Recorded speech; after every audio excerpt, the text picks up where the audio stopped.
Senator Reynolds. Thank you very much, Deputy President.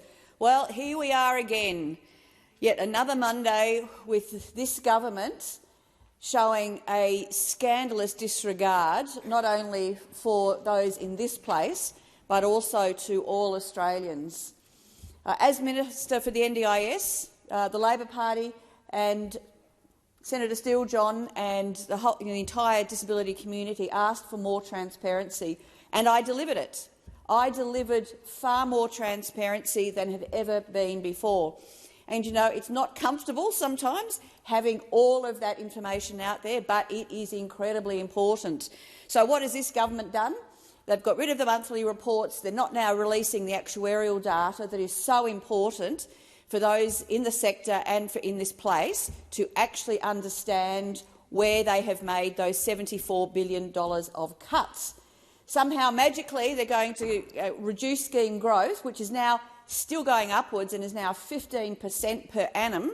They're magically going to cut $74 billion out of this scheme over the next decade and reduce that growth rate down to 8%. It will not happen.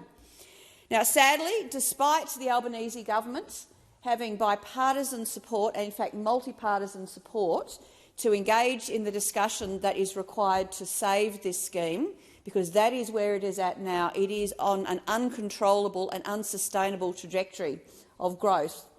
And instead of working together to fix this scheme, what they've tried to perpetuate the biggest fraud on Australian taxpayers ever and people with serious and permanent disability by saying that they can somehow cut $74 billion out of the scheme and not cut participant numbers and participant plans themselves.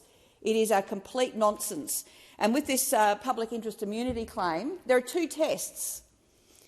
They haven't even bothered to try and meet the second test, and they've got this tiny little fig leaf of excuse for the first test, and that is the reason. Well, the only reason they've been able to provide is that it may jeopardise Commonwealth state-territory relations. Well, it will only jeopardise it if you have something to hide. And I tell you what, having a look at the papers, as Senator Hughes has said over the last week, I tell you what, that ship has sailed. Minister Shorten and the Prime Minister have completely and utterly stuffed the process with states and territories on the NDIS.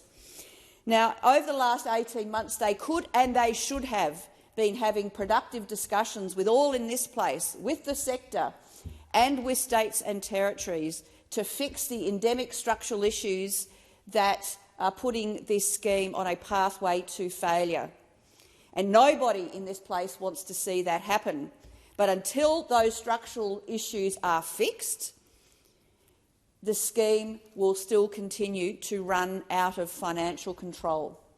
And that is a fact. Now, the state government has to find a way to repair their relationships and the trust of the sector, of those in this place, and the state and territory governments, who are also equally responsible for the scheme being where it is today. So no more of these, coming in here for 10 seconds. 10 seconds, in fact less this time the minister spoke for. It is wrong. Now, well over 3 years ago as minister, I offered the hand of bipartisanship on behalf of the coalition government at the time to Bill Shorten and to the Labor Party. Instead, what did Bill Shorten do? He denied there was any problem with the scheme. He made promises to the sector and participants. He made promises that he knew he could never keep. And now he's trying to very duplicitously try and hide what they are actually doing with the scheme, because they are cutting this scheme. They are cutting this scheme in a way. Yes, Thanks very much, Deputy President. I'm just rising in relation to imputations. I think that some of the language Senator Reynolds is now using veers into imputation, and I just ask you to draw her attention to the standing orders. I don't think it quite got there, but I'm sure the member is going to be mindful going forward. Senator Reynolds. Yes, Deputy President. Bill Shorten, as the Shadow Minister, promised every participant and their family that there would be no cuts to plans. $74 billion worth of cuts he's made, and he has not provided one skerrick. In fact, they are hiding the information that would demonstrate where those cuts are coming from.